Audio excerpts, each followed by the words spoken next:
Hey guys, Aaron Wilson here at NRG Stadium. Texans back to work following this early bye or open week, however you like to call it.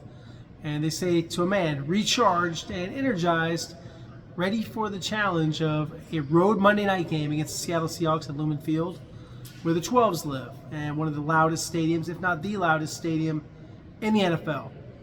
So today I want to start off with the Texans and this outstanding defense that they've built between DeMeco Ryans is being the architect of the scheme, recently Matt Burke taking over defensive play calling duties and only allowing 5 points per game, and then Nick Caserio drafting well and adding some key free agents to bolster what I felt like they already had the makings of a strong defense. So we'll start with points, and that's the number one stat for me.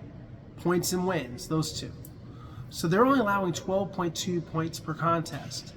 Not only is that the best in the NFL, it is the best in franchise history at this stage of the season. And if they finish the year this well, it'll be the best single season scoring mark they've ever had here.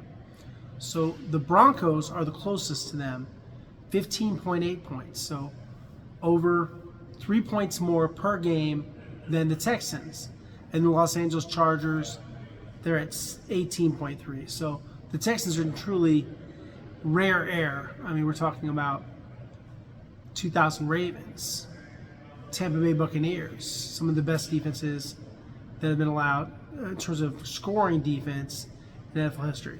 Total defense, they're fourth. That means yardage. So 265.8 yards per game. And they're only allowing 4.73 yards per play. That's fifth, so they're top five in each category. So outstanding. And just to give you some historical perspective, the 2011 Texans, and that's back in the DeMeco Ryans era playing for Gary Kubiak, 17.4 points per game for the season. 2014 Texans, 19.2 points per game. So that's back in the Brian Cushing heyday. So those are all good statistical categories. You look at where the Texans stand as a team defense. I mean, that's really good. So how did they do it? How did they put this together?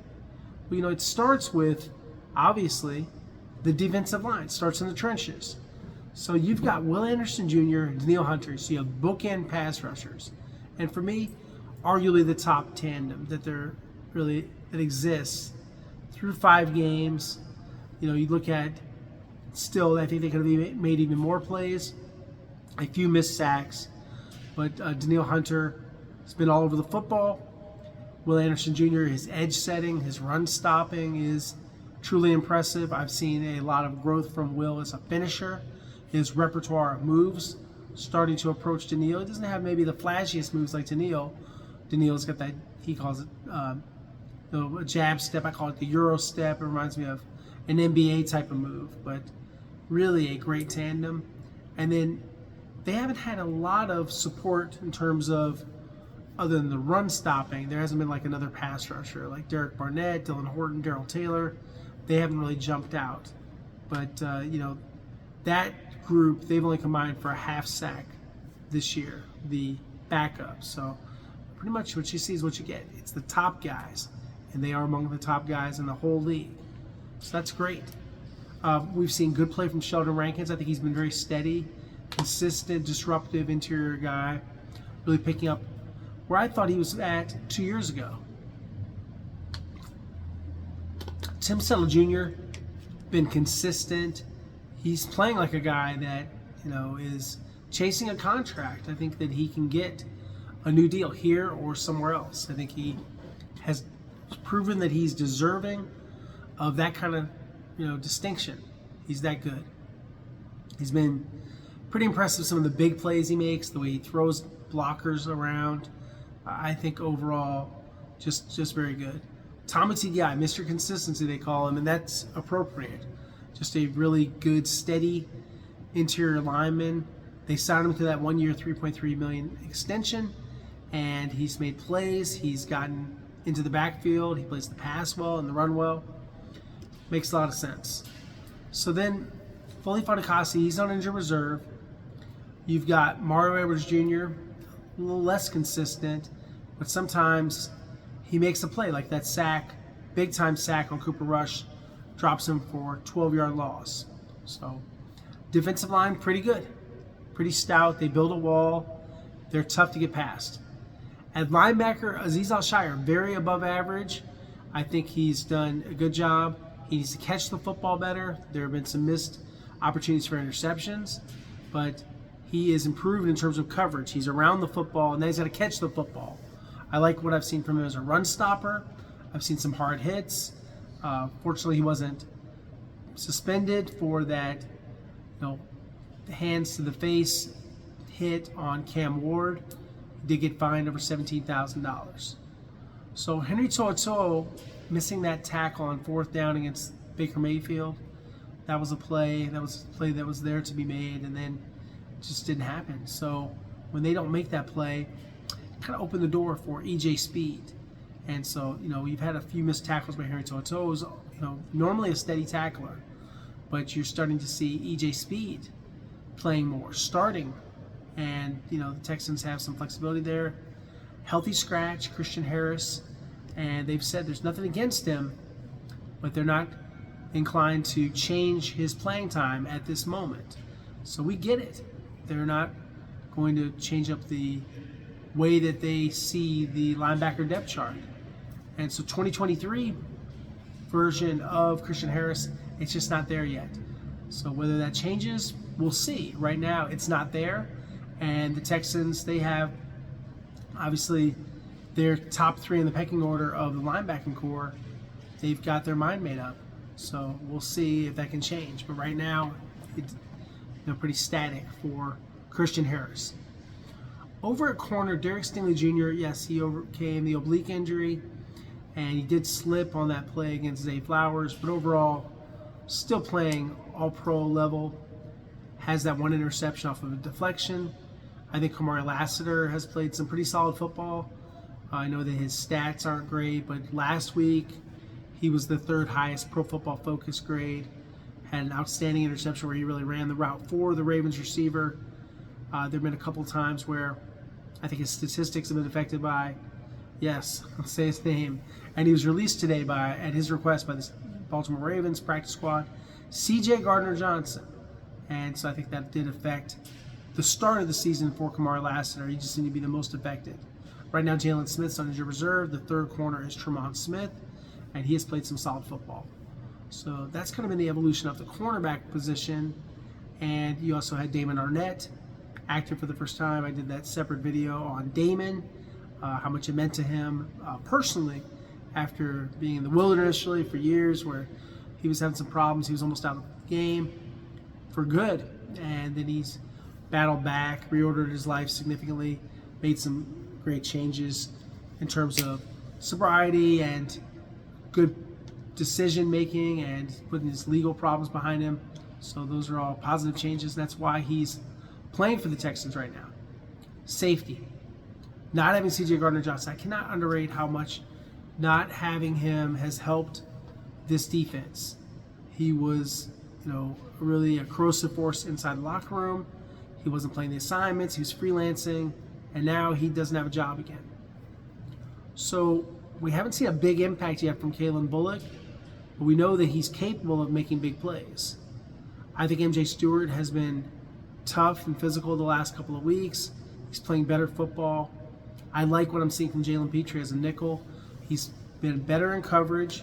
I think that his 3 interceptions, that's pretty impressive. And overall, you're seeing him live up to the $42.6 million investment. Jalen Reed is on the verge of returning. I know he practiced last week. Thought he'd be up last week. I could see them, if they have the roster flexibility, having him up. Same thing with Dinoco Autry. Maybe add a little spark. You add someone like that. So you see Reed moving really well, in good shape, and over that sprained knee. So that helps to have a Jalen Reed, who I think is a good young football player and part of a good young rookie draft class. We outlined that in a separate video, what we think of the rookie draft class. So talking a little bit today, just kind of give me some notes from today. We're talking a lot about Jaxon Smith-Njigba, who is one of the best wide receivers in the NFL, bar none. Ohio State guy, former teammate of C.J. Stroud, just a really good football player. And so they'll have to account for him and, get guys, I think that, you could think about maybe this is the time that you haven't followed. You think about, what that could mean. I think that makes some sense to do that. Overall, I think that that's a smart move if they can feel like they can afford to do that. So he's worth following. He's that good. And you just look at him, the Sam Darnold connection, how well Sam Darnold's playing. Remember last year, how well Sam Darnold played against the Texans in that Minnesota Vikings game where they just looked completely unprepared. So Darnold, he throws a good football. He is definitely someone that is capable of doing some pretty good things. I think that the noise factor there, you want to try to take over, quiet the crowd down, take over the stadium. So you think about the defense, and it was interesting to listen to D'Amico Ryans talk about how the defense has evolved and the work that they put in together. And he says, these are outstanding guys, outstanding people, and they work together the right way. So he sees good teamwork. He sees a tough unit, and they feel like there are some tough coverage assignments. Obviously, you see people that are on Jaxon Smith-Njigba, and then they can't cover him because he'll go up and get the football. So it's a contested catch kind of situation, and Texans are good at that. But they've got to get a rush on Sam Darnold. They have to be all over him. Otherwise, with any time, he can pick you apart. He's a very accurate thrower of the football. And as D'Amico said, they're proud of the great start, but they have to keep doing it because they know they're going to get people's best shot. Because right now, the Texans, they're a target. This defense is outstanding, and people want to play against them to prove what they can do, that they have a good offense in their own right. So I think this is a great matchup. You need to get pressure on Sam Darnold. You got to tackle. You got to cover Jaxon Smith-Njigba and other receivers. You got to do a good job overall. On Jalen Petrie, he touched on this a little bit. Say he's playing lights out all over the field. I wrote about Jalen Petrie last week, and he called him cerebral and smart.